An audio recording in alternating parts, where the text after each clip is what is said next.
Good morning. This is David Olshan of Nevada Legal Services. This is another in our substantive law series on bankruptcy law here in Nevada. We want to spend a few moments talking about the phantom discharge.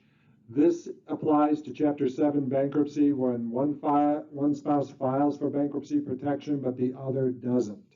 So in a community property state like Nevada, the community property debt in the Chapter 7 is discharged.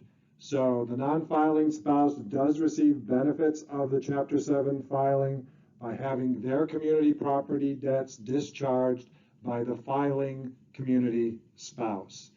Again, if one spouse files for bankruptcy protection, the non-filing spouse enjoys the benefit of the phantom discharge, and their community property debts are discharged. So the phantom discharge does discharge all community debt of the non-filing spouse. It does not apply to separate debt, and that is debt incurred before the marriage or debt meant specifically for the non-filing spouse. And of course, the phantom discharge ends when the parties get divorced. So you could get, the non-filing spouse could file today, and then a year from now, there could be a divorce, and then the phantom discharge is dissolved and it doesn't apply. I also want to talk about phantom debts. That's when you have a no asset bankruptcy and forget to include certain creditors.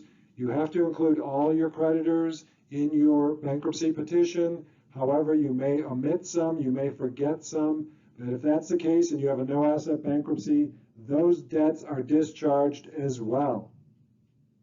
So if you forget to include a creditor and the creditor is coming after you after your bankruptcy has been filed or after your discharge is entered, that would violate the automatic stay or the discharge injunction, and that creditor would be violating the law.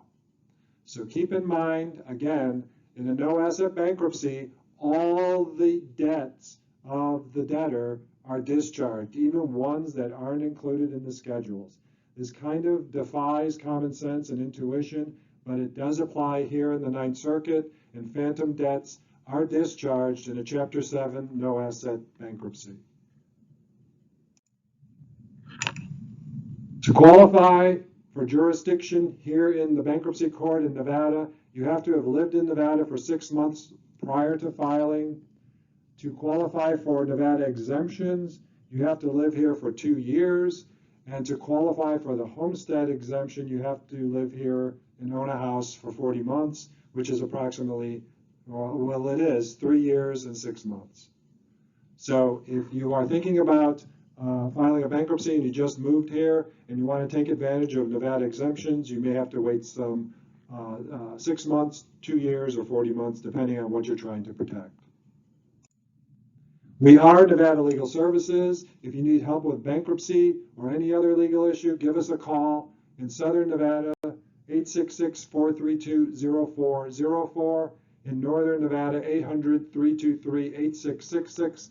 We provide free legal assistance, and we will have more bankruptcy substantive law videos in the near future.